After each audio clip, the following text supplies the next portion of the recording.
Welcome to Between the Before and After, a podcast about the stories that shape us. I'm your host, Coach John McLernan, and each episode I bring you an inspiring guest with a moving story that shines a light on the power of the human spirit. Before we dive in, I want to let you know about two very important things. Number one, the stories shared here are often gritty, raw, and vulnerable, and very likely will include speaking about sensitive topics suited for a mature audience. Number two, this podcast is also broadcast live on YouTube, Twitch, Twitter, LinkedIn, and Facebook. So on whatever platform you follow myself or Freedom Nutrition Coaching, you have the opportunity to participate in this discussion during the live stream. And we encourage your participation both by commenting and asking questions. And so this podcast is about exploring the stories that take place between the before and after photos, not just in the realm of weight loss, but in all areas of life. So let's dive in. All right, welcome back to Between the Before and After. I'm always excited for my guest today, and this is a special lady, someone who has walked over 1,000 miles, which it seems like you could have a verse in the song by the, what's the name of the Proclaimers, isn't it? The Irish band that sings, I would walk 1,000 miles. Oh, I would walk 500 miles and I would walk 500 more. Well, I think you were trying to live that song out. I think so. Yeah, welcome to the show, Kathleen. You have a really remarkable story, pretty neat what you've accomplished after the age of 70. And so, but before we dive into that part of your story, what are you up to currently and where can people find you? I live in San Diego, California, and I wrote a book. This book, there you go. Wisdom, Camino. Yeah. A spiritual journey, sharing forgiveness and possibilities to inspire the rest of your life. Yeah. And so right now I'm doing podcasts to promote my book.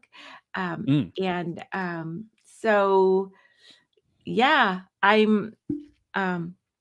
like last year I walked the Camino again. So I wrote the book about the Camino Frances.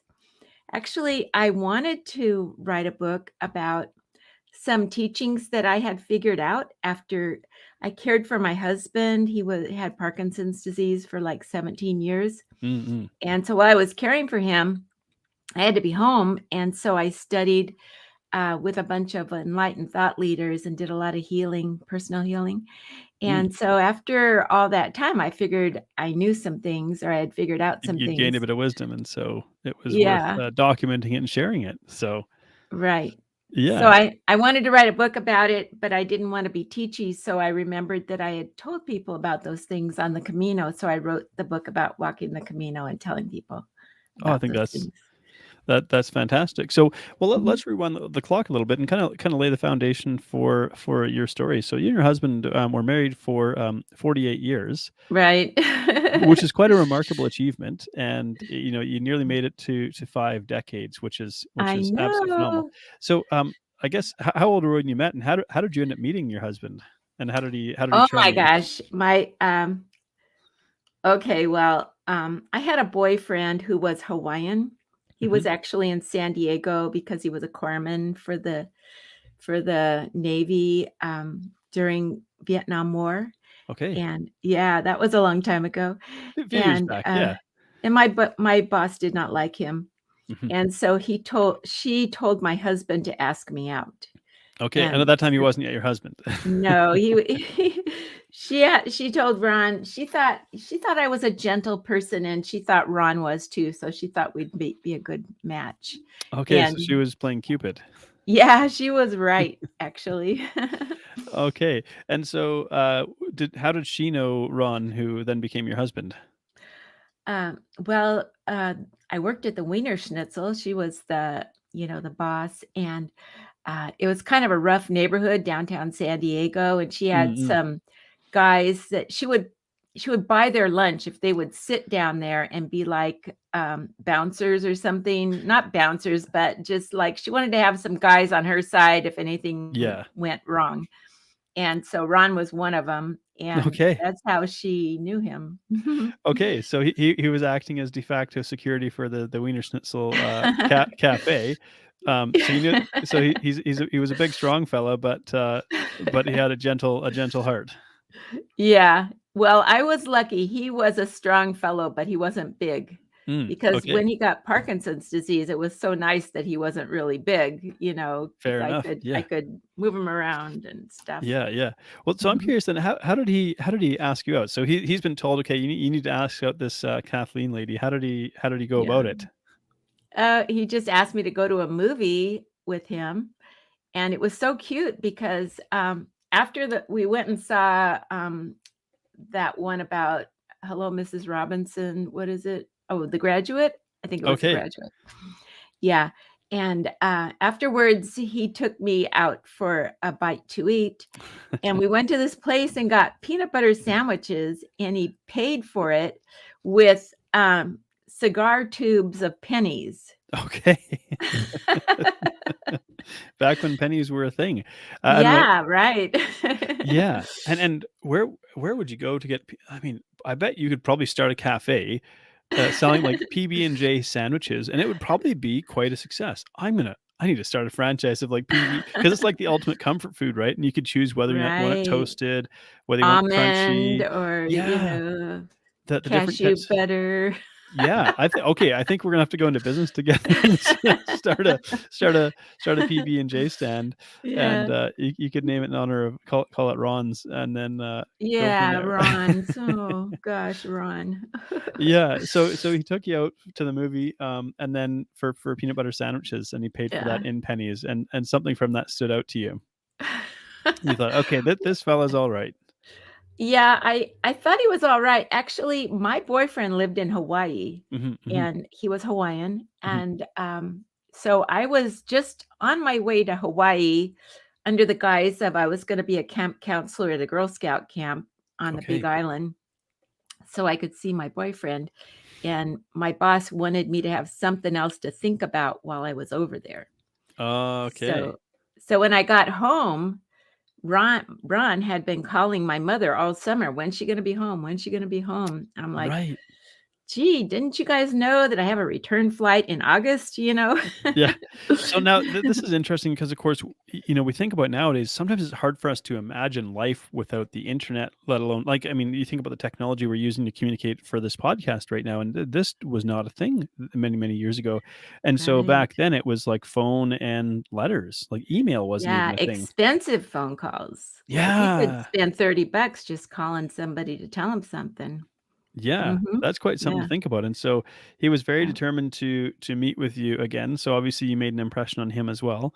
yeah. So you spent the Mhm. summer in Hawaii, and Yeah. did you end up breaking up with your Hawaiian boyfriend in that time?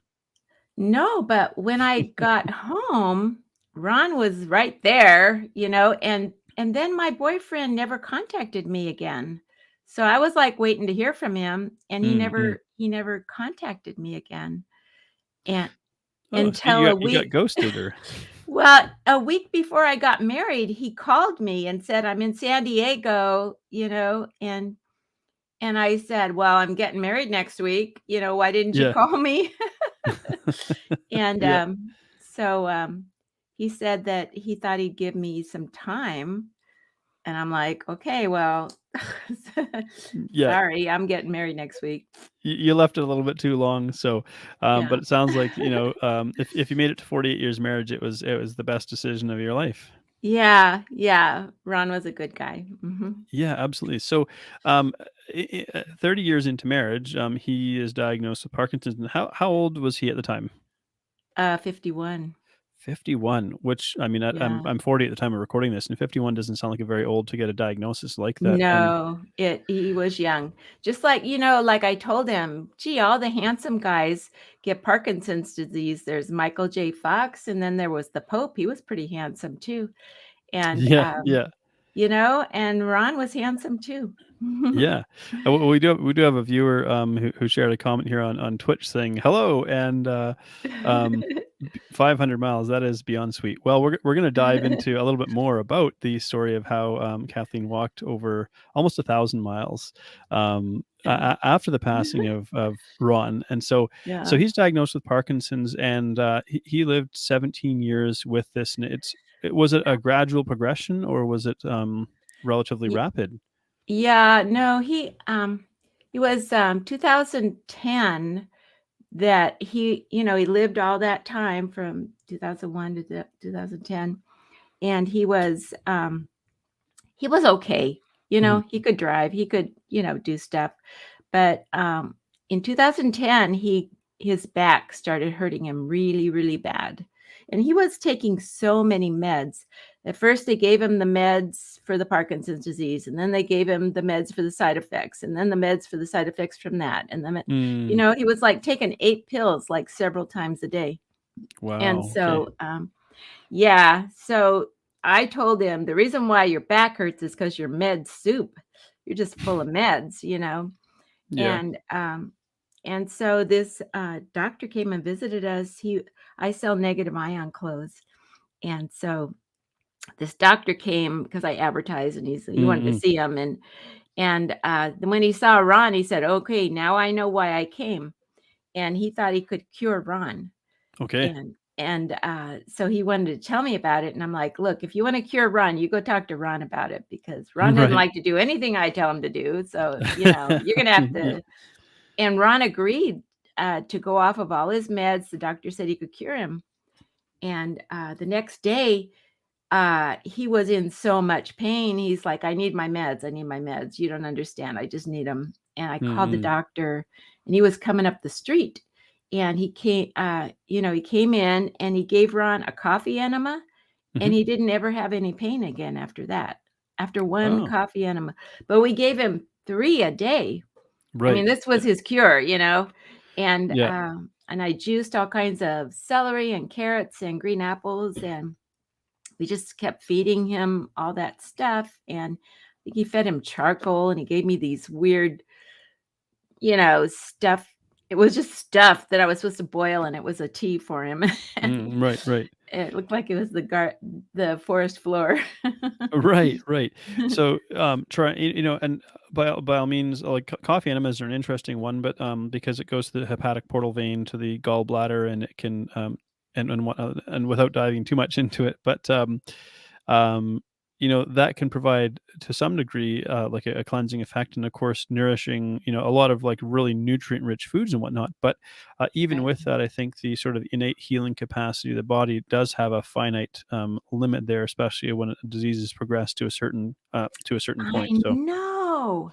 I tried to when he got Parkinson's disease, I came up with all these cures.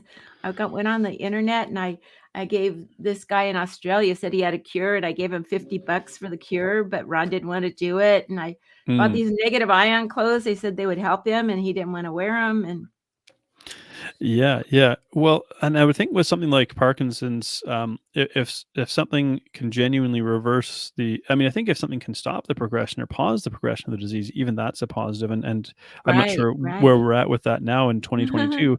Um, Right. but I mean, I remember I had an uncle or a great uncle who'd had Parkinson's, and I just remember the tremors and whatnot. But I'm thinking Uh, back, you go back 15, 20 years ago, and even then, like the internet feels like it was the Wild West and people promising everything, and there wasn't really any kind of regulatory body overseeing it. And well, we've there had still isn't. yeah, fair enough, right? There's a lot of, fantastic claims you can make, but I'm Yeah, inclined to think that if there was a legitimate we can reverse, Parkinson's, if there was something that could legitimately, do that, that it would somebody would be making a lot of money off of it, and so that's what yeah. makes me wonder, like, I don't know that we're quite that advanced yet, but I guess Well, I'm, there's some people up in Santa Cruz. If you give them $20,000, they'll cure you from Parkinson's disease. okay. It's like, okay, we don't have $20,000. Right, right.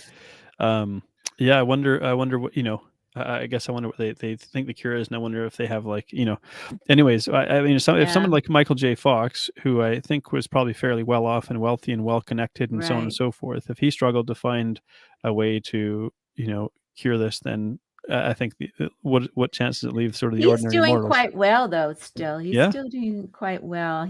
I think he had a deep brain stimulator, and Ron Okay. did too. Ron, after a while, after 6 months, the doctor gave up and said, okay, well, he didn't really say, okay, well, I don't think I can cure him. He just went on vacation and I never saw him again. Fair enough. Yeah. So he kind of gave up on that. So Yeah, he thought he could cure Ron. yeah.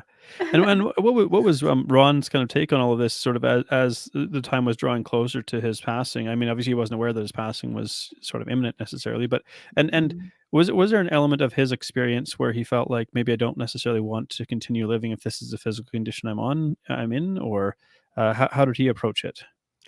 Okay, so like while the doctor was treating him, he was paralyzed. Okay, Mm, but he wasn't in pain. And then when the doctor left, he did not want to start taking the meds anymore.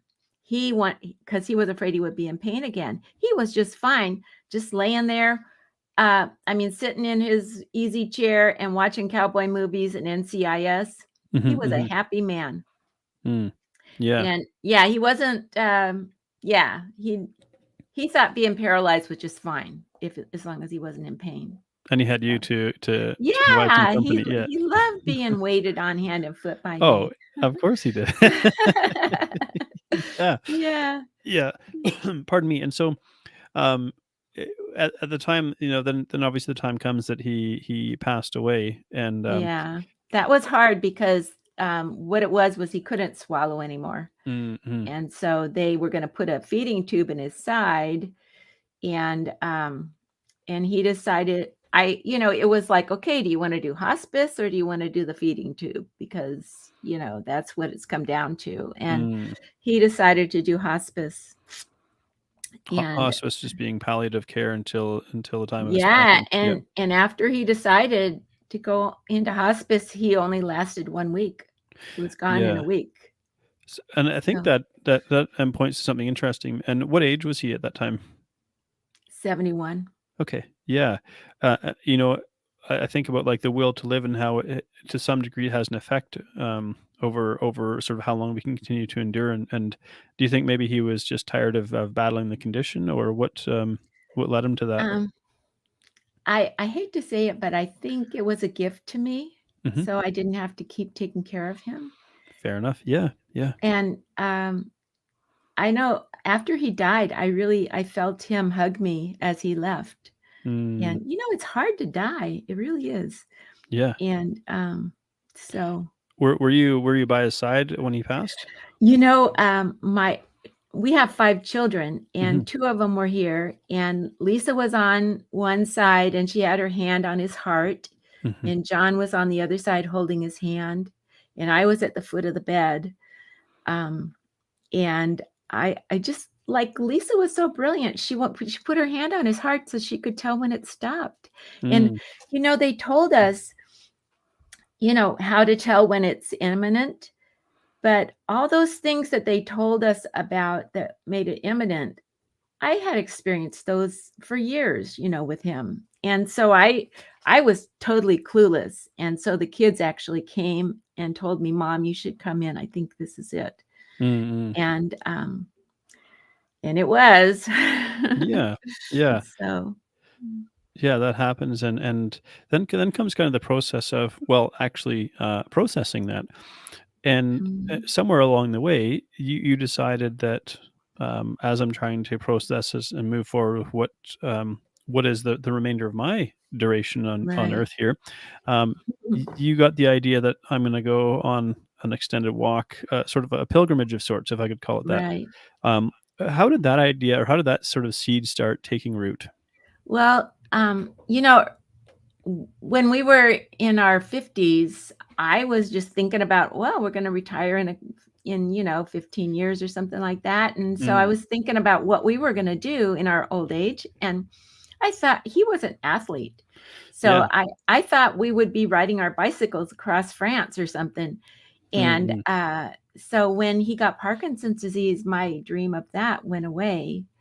And, so while he was ill, I went on the internet a lot, and my friend Judy went on the Camino, and I called her and I said, "When was that?" She said, "2013." So in 2013, I read about Judy on the Camino, and I thought, mhm. "You know what? I'm gonna do that too." And so, for And those listening who are unfamiliar, when you refer to the Camino, what are you referring to? the Camino Santiago de Compostela, and there's many different roads to Santiago in Spain and in France. I Hmm. started in France.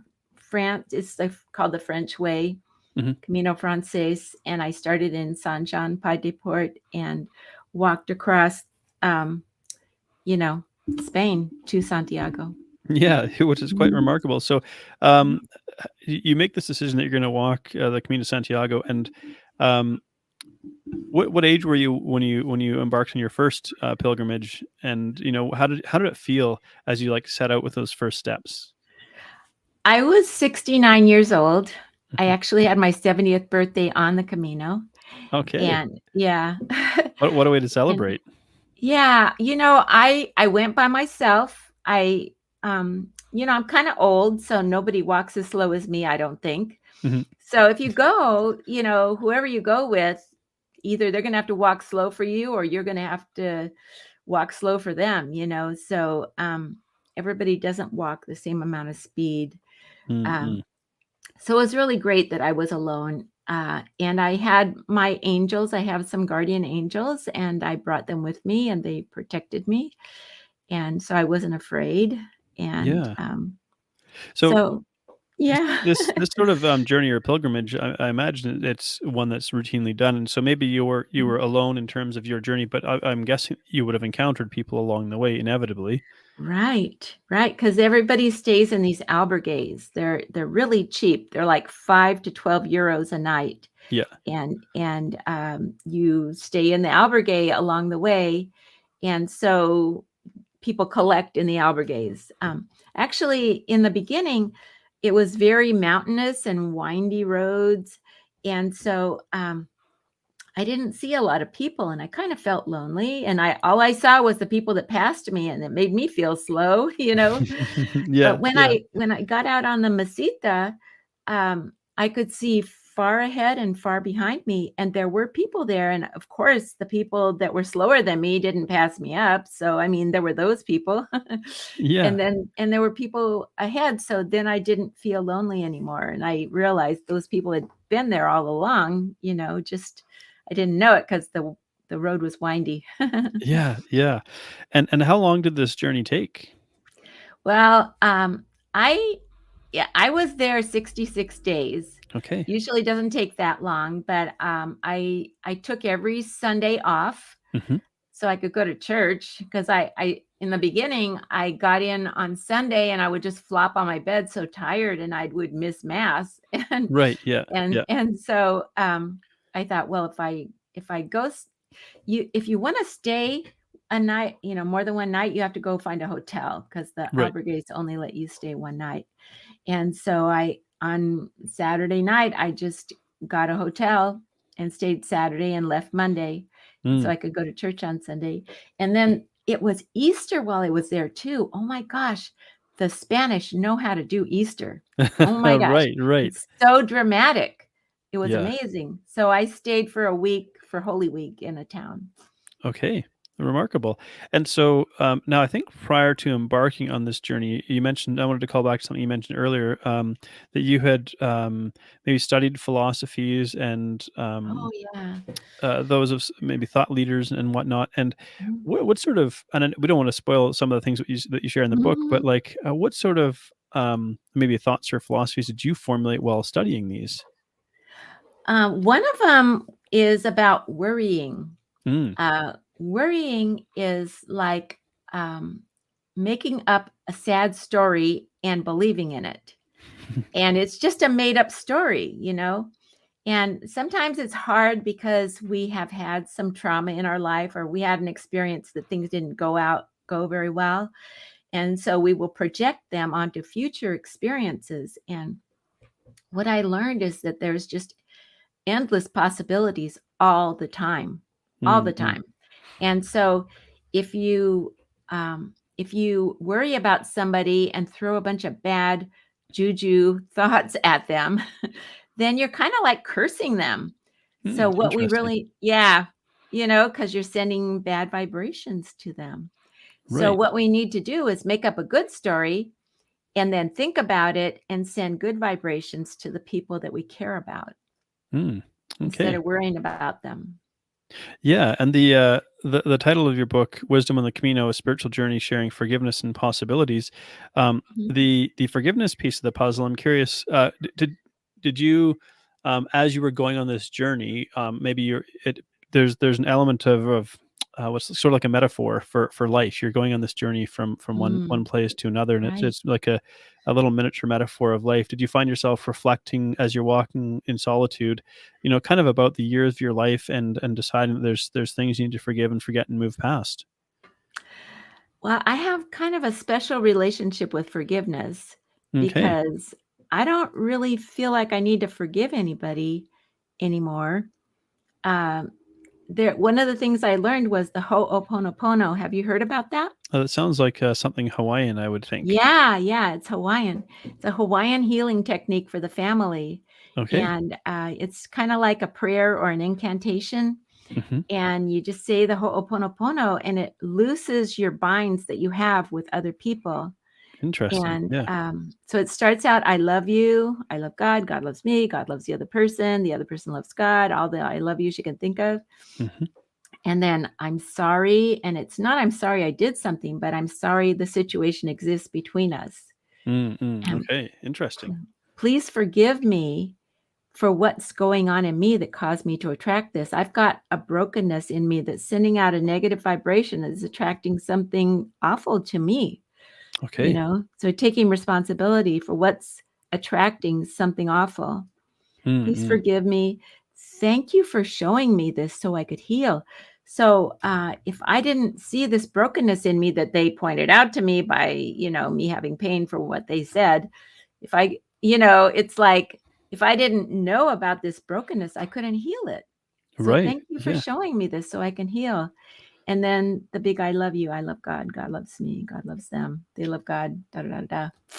Yeah, that's quite remarkable. I actually had another comment coming in from listener Ghost Floof here who shared this lovely lady was still competitive and happy that she passed some others. um, you still have some vigor, and I think along the way, again, without trying to spoil too much of the book here, but is there one particular person that might stick out to you that you encountered on this journey? Uh, yeah, well, there was I mean, I gee, imagine which maybe there's many, but yeah, I know. Um, yeah, there was a man, he was from Ireland, and, anyway, we had a real I mean, I wrote about it in the book. It's a lovely story, but one of the way I was able to interact with him, is that, he was sad because he had 2 brothers, a younger brother and an older brother, mm, and the parents moved to Dublin and left them in the family home in some city somewhere. And then, so his older brother had left, mhm, because they're getting old enough to leave. And yeah, then, he waited till his younger brother was finished with high school before he decided I mean, he wanted to leave before that, but he didn't leave until his brother finished high school, and now his brother's angry with him for leaving, and so he doesn't know what to do, and that's why he went on the Camino, so he could, mm. meditate about it and, maybe God would give him some ideas. So Yeah. yeah, so is that, and I guess I'm displaying a little bit of my lack of understanding around these sort of pilgrimages, but is that a part of this journey, is that you would spend time in solitude and meditation? It's a bit of a spiritual or religious pilgrimage as well? It's a walking meditation. Mhm, mhm, You're walking and, most of the time you're all alone unless you're mhm, with a group. I mean, if you're with a group, maybe you don't have as much time to do the solitude thing, but really, we kind of, form little groups and then we disperse, mhm, mhm. and then we form another little group and disperse. So, um, Yeah, yeah, and sort of and I forget the name of it, the little accommodations you would stay a night at the as you were albergues, yeah, Albergate, yeah, yeah, and so you decided to go back and do another one, this time in Portugal, and, right. what prompted you to do that? And I guess how do you prepare for something like this? Right. Well, the way you prepare is you watch YouTubes about how to pack, and you Yeah, fair enough. and you read all the books. There's books about it, Yeah. and you kind of get an idea of what's going to happen. And I was really not afraid to go alone because so many people go alone, Mhm, and mhm. so I didn't think it would be a problem for me. And I went to a talk at the library near my house, and the name of the talk was How to Pack Light for the Camino. Okay. And so that lady gave me a lot of good ideas too. She kind of like held up, she said, okay, here's a shirt, a t-shirt, and Mm, here is a t-shirt you should take. So you feel it. So your t-shirt, you think it would be lightweight, but it was very heavy compared to this one that you should take with you. right, right, okay. So And I anyway, suppose, that was really good. yeah, depending on the time of year, that would maybe adjust how you might prepare for it as well in terms of, the weather that you might encounter along the way. Um, Yeah, I brought very similar clothes the first time and the second time. I brought the mhm, same jackets. I just changed my yeah, my I the first you know f- it's a problem for for Americans on the Camino because it's it's against the law for us to expose ourselves, mhm, mhm. and you have to pee in the bushes over there a lot. And so that was a big problem for me. And so I decided that instead of wearing pants, I was going to wear skirts, and that way Okay. I wouldn't have to bare my butt when I peed in the woods. Fair enough. Yeah, So, there's a handy little tip for if you're on the Camino. Um, yeah, and a skirt doesn't do it. You still have to bare your butt with a skirt. So you right, need a right. skirt. Okay, and maybe the gents can wear a kilt and, Yes, there you go. I saw a guy on a kilt oh, there. that's good. So, did you feel as though there was something kind of unfinished, that or what did you hope to gain from maybe the second Camino that you didn't, maybe obtain from the first one? You know, after the first Camino, I was actually ill on the first Camino quite a bit. Okay. I think, I wasn't surprised because, all the books I read, people got sick, and and so I lost my train of thought. Well, just Um, just kind of, the second Camino and oh, the second Camino. Okay, so the reason why I went back is because I was in love with with the Camino, and mhm, I didn't want to walk the French way again. I wanted yeah, to try something else. And after I walked the first Camino, I went on a bus tour to Finisterre, okay, and the bus driver told us, "Okay, you guys have walked the Camino. You've been bitten. You're not going to be able to keep yourself from going again." And he right, was yeah, right. He was right because it's so lovely, and um, the ancient art, in the churches, and mhm, mhm. just the people you meet, and it's just God. I just feel such a fullness in my heart when I think about it. Mm. So is there, as we wind down here, is there an intention to do this, again? Yeah, I want to do the Camino del Norte, which is along the northern coast of Spain. And Okay, I was thinking I want to do it in April, but I haven't written the book about Portugal yet. So I'm thinking okay. maybe I should wait till I'm 75. I'm just 73 now.